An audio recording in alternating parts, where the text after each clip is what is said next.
So let's take a look at how we did on our analysis of 2 meadows for biodiversity of 7 different species of flowers, several of which are highly associated with Middle Tennessee limestone cedar glade habitats. So in Meadow 1, we ran through our basic steps of finding species richness, which is denoted as H. So we went through the steps of where we took our raw data and summed up all the individuals between the 7 species as one big count. And from there, we got our ratio, not a percentage, but a ratio which would tell us the weight of each species representation to the entire community of these wildflowers in the first meadow. And of course, this column would add up to 1, which is essentially like 100%.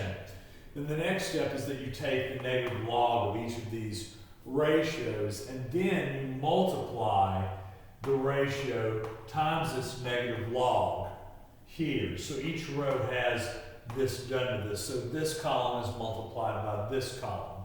And then from there, we take the sum of all of these products, and then we negate it to make it a positive number. So the reason why we make it a positive is it's just arbitrary. People just find a positive number making more sense. But so the biodiversity of this meadow was at 1.39. So from there, we find the species evenness, which that is H apostrophe. And so we take our species diversity, and then we divide it by the natural log of the number of species that are represented. So basically, this natural log of your number of species, that's the theoretical perfect diversity that you could possibly have in a situation depending on the number of species. So this number would vary by just simply how many species you have. So what happens is you have a ratio of the diversity you got over the ratio of the diversity that you could have possibly gotten with a particular species count. Once again, the evenness would be how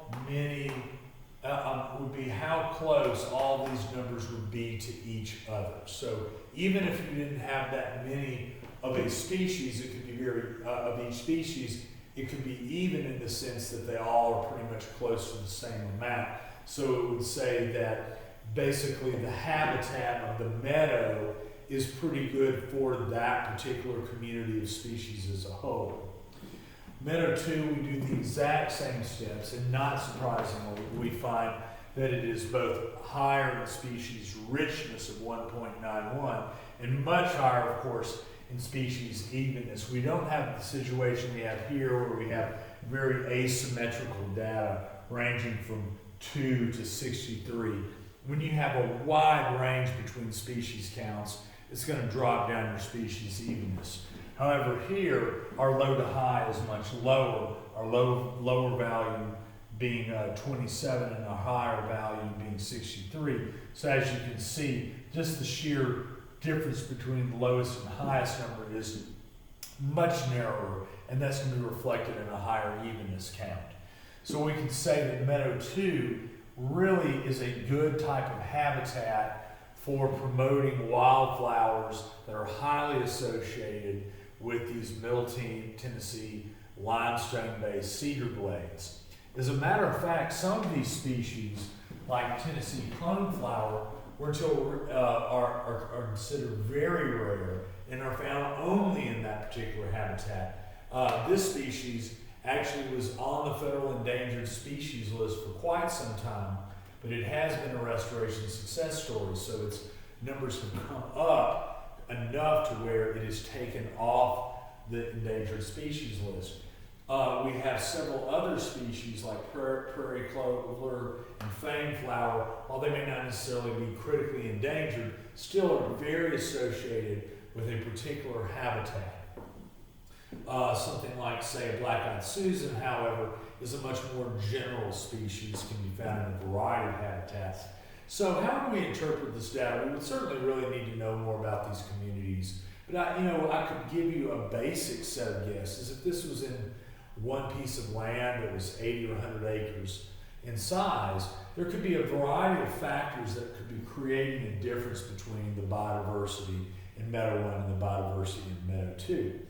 While it is true that a lot of Middle Tennessee has these very calcareous limestone glade soils, that doesn't mean that every square inch of it is, and there will be some areas where the soil is maybe sandier or a bit more acidic. So that could be the case that's going on here, where Meadow 1 may not be classically in that really high calcium, fairly high pH, very calcareous, very clayey or gravelly type soils that many of these species are heavily associated with. Maybe the soil might be a little more neutral, maybe not necessarily an acid soil, but not quite as fitting of the characteristics that species like these are really looking for. It could be maybe a more, I guess, neutral type of habitat in terms of the soil type. Whereas over here, if we checked out, it may be that indeed this site is much gladier in the sense that it has those characteristics of not only the soil type, but how wet the ground is, how much it holds in water. It can be a variety of factors with the topography and the soil that could be a much better fit for these species that have high associations with those limestone cedar glades. You don't know till you really inspect it, but we definitely get some clues here based on the species count. There, of course, could be plenty of other factors that could be going on that would separate why this community and this community is somewhat different in representation. But the take home on this is that the Shannon biodiversity indices give us a nice way of crunching down a bunch of raw data of numerous species and getting a composite value that's a fairly easy to read number, in this case of species richness, and then the species, the community evenness. And as I was saying in the first video, these are called logarithmic data transformations. This is a very common practice in statistics, not just in this class, but plenty of other classes.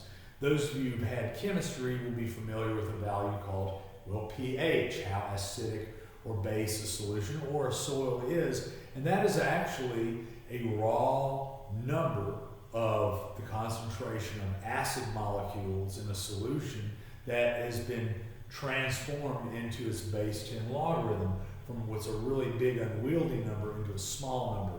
And so this is very much in keeping with what you were learning in chemistry and will be learning in this class. One last thing, sorry, I was about to finish sign off here. I hope to put out a video, if not today, tomorrow, showing how all of this can be done on Microsoft Excel or a related program. It took me quite a while with a calculator and a pen to actually write this by hand, whereas once I have this column right here, a few little character entries and some clicks can generate this entire chart and these results in less than 2 minutes. I'm sure that's something you would like to learn and make your life